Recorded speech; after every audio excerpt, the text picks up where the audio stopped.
Most homes try to cool a hot room the expensive way first. They lower the thermostat, turn the fan up, drag in a portable unit, maybe even buy another one. And still, the room feels wrong. It feels heavy, stale, hot in a way that does not make sense, especially after sunset, when it should have started calming down by now. That is usually the first clue. The real problem is not always that. The house needs more cooling power. Very often, the house has never learned how to let its hottest air leave. So the same trapped heat stays up high. The same stale air hangs inside. The same warm layer keeps building near the ceiling, in the attic edge, at the top of the stairs, or in that one room that always seems to fight the rest of the house. And your cooling system ends up fighting the same problem twice in T-speed. I want to show you a different approach, a quieter one. A smarter one. It uses sunlight to pull hot air out of a house, pull better air through it, and help a room feel cooler, drier, cleaner, and easier to live in without another motor running all day. Some of the visuals in this video are AI-assisted illustrations, but the heat problems and the fixes are based on real home airflow logic. And let me be clear right away, this is not a magic trick. It is not a miracle replacement for air conditioning in every climate, every house, or every season. It is a structural airflow fix. For the right house, that matters a lot more than most people think. If your upstairs stays hotter than the rest of the house, if one back room never cools properly, if your attic feels like it is slowly cooking the ceiling below it, or if the air in your house feels stale, even when the thermostat says everything should be fine, this is for you. If your bigger issue is direct sun blasting through weak windows, insulation that has already failed, or outdoor humidity so extreme that every intake path brings wet air inside, then this may only be one layer of the solution. And that matters, because the worst thing you can do with any fix is expect it to solve a different problem. Before we go deeper, think about your own place. Where does the heat build up for steps? One room, the attic, or the whole house? That answer tells you whether this is a real fix for your home, or just an interesting idea. Now here is the first point that changes everything. Hot room is not always a cooling problem. Very often, it is an escape problem. Hot air rises. Everyone knows that part. But what people miss is what happens next. That hot air reaches the upper parts of the house and then just sits there because it has no strong reason to leave. It collects high in stairwells, in upper rooms, near roof lines, around attic access points, and across the hottest ceiling zones. Meanwhile, the lower part of the house is not drawing in enough better replacement air to break that pattern. So people spend money on the symptom. They add fan power. They add more machine. They lower the thermostat again. They try to overpower the problem. But if the hottest air still cannot leave, the house never really resets. That is where a solar chimney starts to matter. Forget the old language for a second. Forget the history. Forget the architecture romance. At its core, a solar chimney is just a heat-driven exhaust path. That is the idea. A vertical shaft or collector gets hot in the sun. The air inside that path heats up, becomes lighter, and rises. As it rises and escapes, the lower part of that path drops in pressure. And when that happens, the house starts pulling in replacement air from a lower, cooler, more shaded location if the system has been set up properly. That is the whole logic. Heat creates draft. Draft creates movement. Movement gives trapped heat. A way out, simple, but powerful. And that is also why this is different from simply adding another fan. A fan can move air around you. It can make your skin feel cooler for a while. It can make a room feel less dead for a moment. But that is not the same thing as helping the structure get rid of its hottest air. Solar chimney is trying to change the condition of the room itself, not just the feeling on your skin, not be marking cold air. from nothing. Not by pretending heat no longer exists, but by finally giving the hottest air a real path to leave and giving better air a reason to come in behind it. That is the part many homes are missing. So let us say the three biggest benefits out loud. Early. First, it helps remove the hottest air trapped high in the house. Second, it can help the home feel drier and cleaner because you are pushing stale indoor air out instead of endlessly recirculating the same air again and again. And third, it can reduce how hard your existing cooling system has to work, especially in homes where the real problem is poor airflow, trapped attic heat, or one room that never truly flushes out. This is not deep refrigeration. It is not the kind of cold an air conditioner makes it, is an airflow correction. But in the right house, airflow correction is exactly what changes everything. Now here is the mistake that ruins this for a lot of people. They think the chimney is the whole system. It is not. The chimney is only the exhaust engine. A house cannot exhale properly unless it can inhale properly too. If you build a strong high exit path but ignore where replacement air comes from, the whole thing gets weaker. Sometimes much weaker. The airflow becomes thin, inconsistent, unimpressive. Then the homeowner decides the idea does not work. But the truth is, the system was only half there. A breathing house needs two things at the same time: a high path for hot air to leave, and a low path for better air to enter. Both matter. So what does the right setup look?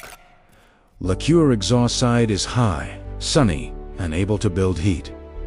Your intake side is lower, shady, and pulling from a better place, if possible, cooler and cleaner, less exposed. You are thinking in terms of flow, not gadgets.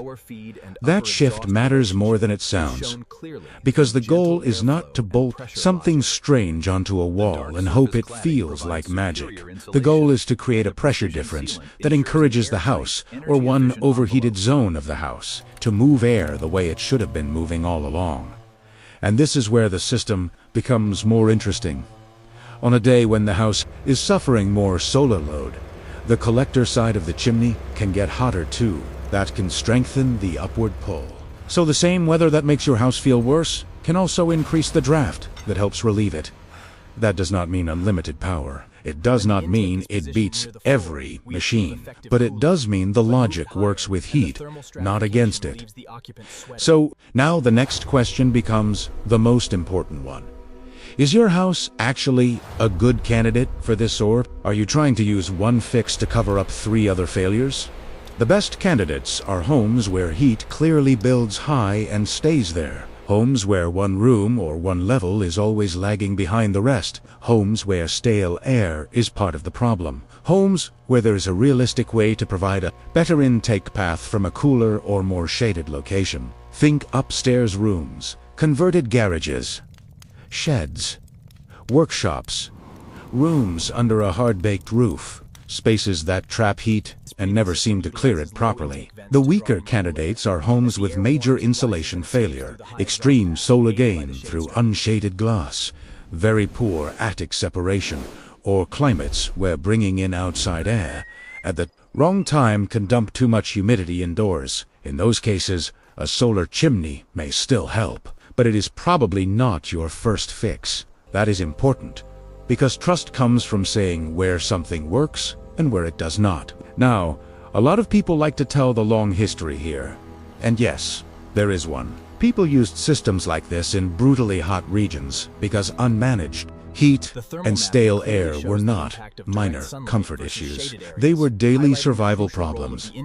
That history matters, but not because old buildings were charming. It matters because the physics still work. That is the only reason it deserves a place in this conversation.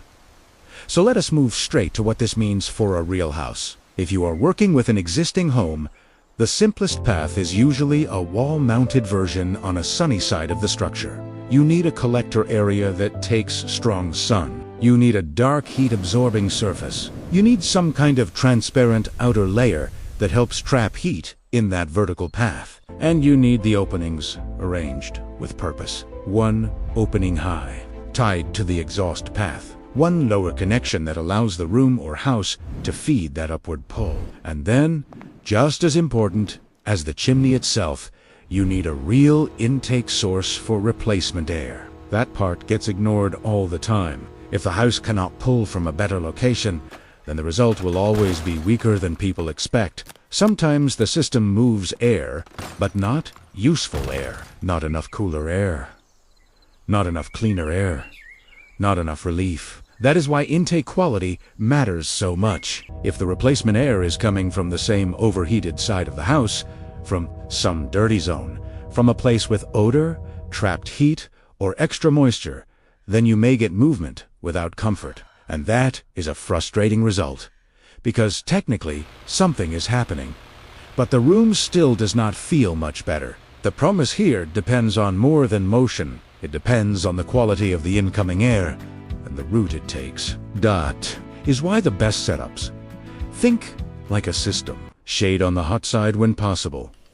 A useful exhaust path high up. A cooler intake low down. And a house that is not bleeding performance everywhere else. If you are building new, the idea gets stronger. Now, the chimney is not an add-on. It becomes part of the structure. Part of the house's breathing pattern. You can size the vertical path more intelligently. Place the intake where it truly belongs. Coordinate it with shade, roof bayabir, wall exposure, and the daily path of the sun. At that point, you are no longer trying to bolt a fix onto a bad box.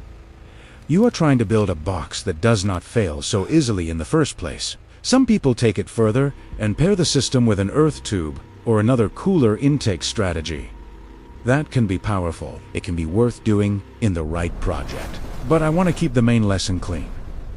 The core idea is this: hot air needs a strong reason to leave. Better air needs a clear path to enter. If those two things happen well, the house starts helping you instead of trapping the problem. And that can change daily life more than people expect. An upstairs room can feel less stuck in the late afternoon. A shed or workshop can clear built-up heat without a fan running non-stop. A stale, heavy room can begin to feel more breathable. Moisture pressure can ease because the house is exchanging air more deliberately, and existing cooling equipment can stop fighting the same trapped heat over and over. Those are real benefits. Useful ones, but they are not infinite. A solar chimney does not make cold air the way an air conditioner does. It does not erase bad windows. It does not erase a superheated attic. It does not fix missing insulation. It does not cancel outdoor humidity. And it does not replace thoughtful shade. So in a brutal heat wave, in a wet climate, in a house that is already losing on every front, this is not a silver bullet, but that does not make it weak.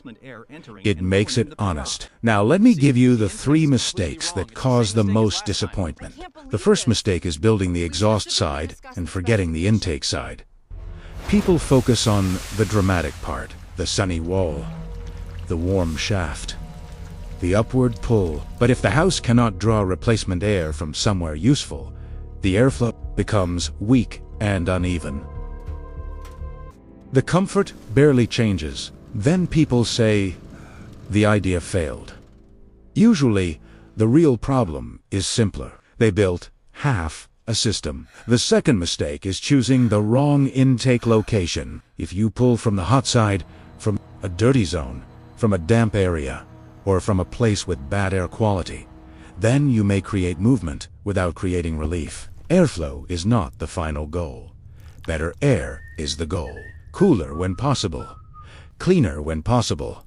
Drier when appropriate. Source matters. The third mistake is using a solar chimney to excuse larger failures in the house. People want one clean fix. One clever answer. One thing they can point to and say this will solve it. But if the attic is overloaded with heat, the ceiling plane leaks badly. The west-facing glass is hammering the room, and the insulation is poor.